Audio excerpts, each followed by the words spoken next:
they build their mana bases anymore.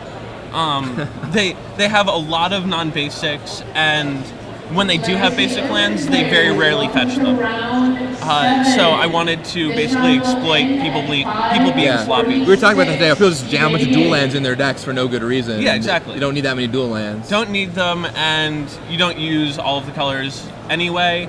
And, it opens you up to a lot of things, but people don't play them. And so when they do, you can just steal games. Well, sorry to hear about that, Drew. At least we have you in the booth now. It's great to have you here. So we got a matchup for you. Both players, one undefeated, one with one loss or draw. Ben is currently undefeated, I believe. Ben Wienburg playing Hive Mind. Super Select Hive Mind list. Tom Ma sent him his updated list for this event, so that's what Ben's playing. Tom Ma, who won an open series already with Hive Mind. In Indianapolis. So pretty much what you'd expect. Emrakul, 3 Emrakuls, Hive Mind, a bunch of packs, Show and Tell, 4, Scrim Monolith, Intuition, Brainstorm, Ponder. Anything in here look out of the ordinary to you, Drew? He doesn't have Mental Misstep. No Mental Missteps, right? So he has a few... No, he has the same 11 packs as normal. He has Ponder over Misstep, I think is what it is. Okay. I remember Brian Elliott played Misstep in Providence, and Ben just wants to be a much stricter combo deck. And it's Ben Wienburg on your right, who's be playing the Hive Mind deck. On your left, Nick Spagnolo playing the much more traditional blue-white deck. He's got Standstill as his draw engine of choice over Ancestral Vision. I like his mark in the Planeswalker column. He's got Planeswalkers, 4 Jace the Mind Sculptor, 1 Crucible of Worlds, the honorary Planeswalker. Honorary Planeswalker, yeah, I love it. Only 3 Stoneforge Mystic in his deck. Interesting. And it's not in the sideboard. Why do you think only 3 Mystics? I'm not sure. How many lands does he have? So he has 12. 16. He has 24 lands. So I suppose he wanted the 3rd Vendilion Click over the 4th Stoneforge Mystic, and he doesn't have a second equipment. Interesting. He just has 1 Batterskull. Well, the players are pretty much off the races. Nick has opened up on a pair of Mishra's Factories. Ben went Island, Ancient Tomb, and then cast Intuition for triple Hive Mind, putting one of the Hive Minds into his hand. So Ben's setting up to combo out. Nick doesn't have any colored mana so far. Yeah. So Nick still has a lot of play, with Wasteland, and probably kept a hand with a counter, at least 1 Force of Will, and a clock, right? He probably could have done decently with looking for mulling to Stoneforge Mystic or Vendilion Click, and may well have one of those in his hand, and his hand just hinges on drawing a colored source at some point. Ben plays the City of Traders and puts down a Show and Tell. I imagine this will lead to Hive Mind if Nick doesn't have Force, which he does. How do you feel this matchup is in general for the Hive Mind player? It's really good for Hive Mind. So Ben has... wow, no backup, okay. Yeah, Ben just played the Show and Tell, Nick forced it, and now Ben just was like, alright, well, maybe we'll try again next turn. Yeah. So that's Celestial Colonnade, probably. Because, it came into play tapped. Yeah, Nick played some land, whatever it was, that came into play tapped. Or maybe is that just a Plains? I can't quite tell from this angle. It's really hard to see. Activate 1, pump it with the other. Yeah, activate 1, pump with the other to take 3. Ben already down to 10 life because of all the Ancient Tomb damage he's had to take. You seen another Intuition in his hand, wait. I think? That was Ancient Tomb. This is City of Traders, so Ben can't hit hardcast Hive Mind in a relevant time frame, I think. Because he would need to play another land just to get back to 3, play another land. So he's 3 lands away from being able to hardcast Hive Mind. Right, he'd have to have, say, Grim Monolith or something like that. Right. All right, Ben's going to flip around his City of Traders, apparently. Yeah. So he's got Intuition in his hand. He could cast it to try and find Show and Tell. All right, so Ben drops a 7. And there's Intuition.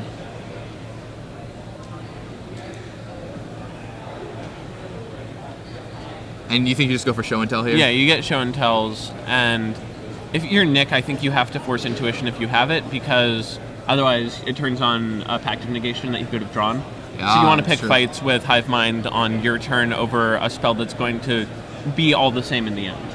Right. I mean, it might be tempting to some players. Well, if I let him resolve the intuition, all the show and tells go into the graveyard. If I force them, but if Ben has a pact of negation, then the game's just over. Right. If he has pact of negation and then any other, like red or ooh. So Interesting. Grim Monolith. he does play 4 show and tell, right? Yeah, plays 4 Yeah. show and tell. Is it possible that Ben has a show and tell in his hand already Yeah. and just chose not to play it last turn? Could be the case. But here comes Grim Monolith.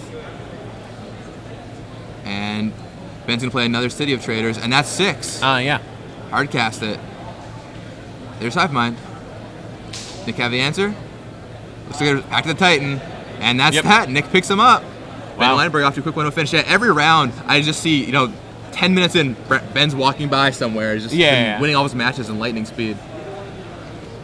I mean, this is really, really bad for Stoneblade. It's a little bit better for the creatureless version because they have actual counterspell. Right. But Mental Misstep is just a complete blank against the cards that matter in the Hive Mind deck. And part of why Owen's deck from the GP was actually decent and I thought was probably the best Stoneblade list for a post-Providence metagame was because it had Daze, and so you could Daze your own copy of the Pact. Right.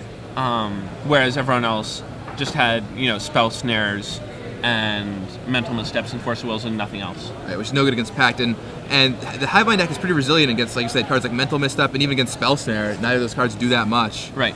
Like you can Spell Snare a Grim Monolith and that's it. So looking at their sideboards here, but look at Ben's sideboard. Fire Spout not coming in, Leyline of Sanctity not coming in, Mindbreak Trap not coming in, Spell Pierce we could see potentially to fight against Force of Wills.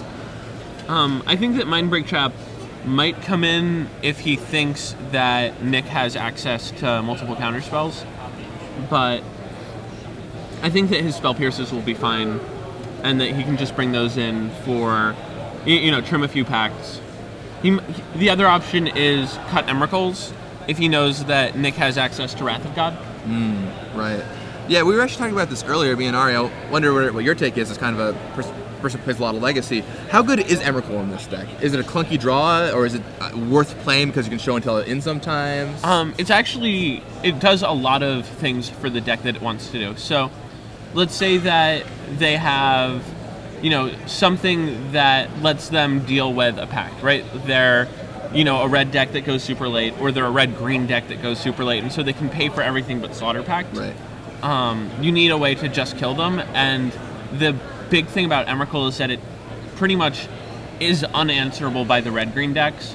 It's answerable by the Knight of the Reliquary decks, but the Knight of the Reliquary decks can't answer Hive Mind. So it's actually very well positioned, and obviously is just another card that you can show and tell in. Right. And you can use Intuition as a sort of Felden's Cane if the game goes super late and you use all of your show and tells because you Intuitioned for 3 early. You can still have play late. Right. Or if you like go through all your Hive Minds or something like that, because you Intuition for 3 and then they counter that one, they counter the next one, you can get your Emrakul shuffle in the back end and give you a little bit of play there. I think it's certainly interesting. We could see Ben potentially sideboard them out here, but right. I know Tom sideboarded them out against me in Indianapolis because he knew that I had Wrath of God in the sideboard, and he just didn't want to risk show and telling an Emrakul and me going land Jace, kill you. Right. Yeah, I mean, Jace is also good against Emrakul too. So Yeah. I think there's totally fine reasons for taking out Emrakul in this matchup. How about Ben? Or Nicholas rather. This might be a little more. Nick has a lot easy. of play in his sideboard. So he has Oblivion Ring, which will answer Emrakul, and if Ben doesn't have the Pact follow-up, will remove Ben's Hive Mind. He has Spell Pierces, which are obviously good. Not great, but good. He has Surgical Extraction, which is probably his best sideboard card. Just completely shuts off Intuition and lets him actually, get his Hive Minds. Like if Ben Intuitions for Hive Minds, then Nick could just blow him out right there. The game's over unless he kept in Emrakul, I guess. Yeah. So I feel like Surgical Extraction is a fantastic plan for Nick. in games 2 and 3. Yeah, Spell Pierce seems good. Oblivion, like you said, probably reasonable. So you might bring in Extraction, Pierce Ring. That's 5 cards. But what don't you want here? Spell Snare? Swords to Plowshares for sure. Oh, Plowshares. Swords and Misstep are bad. Actually, Swords and Spell Snare are your worst cards. I guess you just hope that your Missteps hit their cantrips. Yeah. And you misstep very aggressively. I think that's got to be right, because they still have 8 cantrips, so you can probably misstep 1 or 2 of them. Right. You just hope that your cards line up with their cards. Exactly. You could bring in the extra Crucible and just hope to get them with Crucible Wasteland. How many basic islands does Ben play? Basic 3 basic islands. Yeah. So if you get Wasteland Crucible, then you could definitely keep them off of hard casting Hive Mind. Yeah. Sure. How about how do you feel about Relic of Regenerators just as a way to cycle over like a card like Spell Snare? I think that would be fine. He has 1 relic. You could probably just bring that in. It's a little iffier if you have a Wasteland in your graveyard and a Crucible, but obviously you can just play the Wasteland, pop your relic, and you'll be fine. All right, so here we go. Nick leads on Mistress Factory again, and Ben has Ponder. Ponder resolves.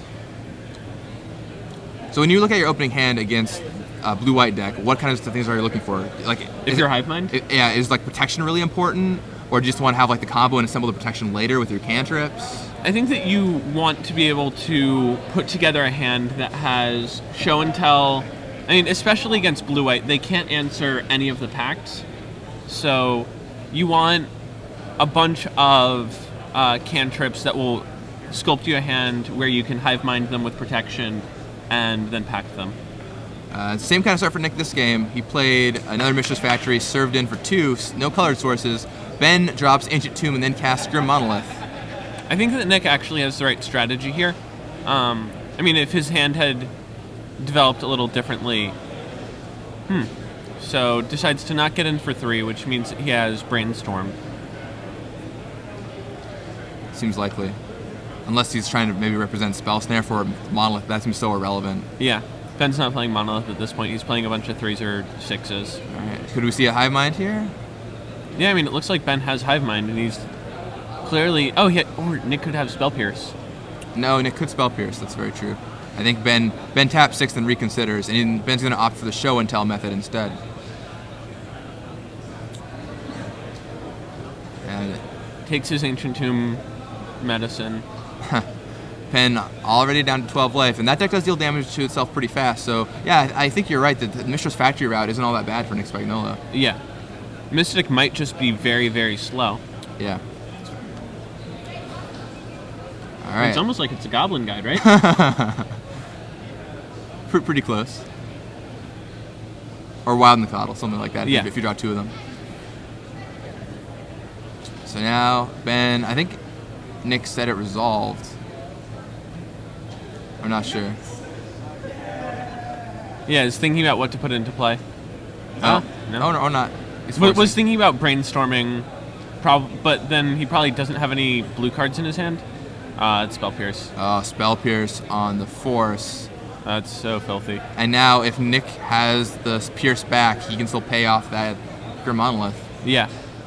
And if Ben has the Hive Mind and a Pact, this should be it. Yeah. I mean, this is just such a bad matchup for Nick. All right. What card? Hive Mind versus... Land. Pact of the Titan. And that's Game Boys. And that's it. Do you have Angel's Grace? No? He could... I don't know, because Spell Pierce doesn't quite do it for him. Because he could just Spell Pierce to Spell Pierce, and Nick can't pay for his own Spell Pierce on his Pact. All right, and that's that. Spell Pierce doesn't quite do it. And once again, Ben wins in lightning fast fashion. Yeah. 7-0. That's so sick. How do you feel about the Hive Mind deck right now? I think it's really well positioned. Yeah, I think that it's the best combo deck in Legacy. Just assembled really fast, and you can't...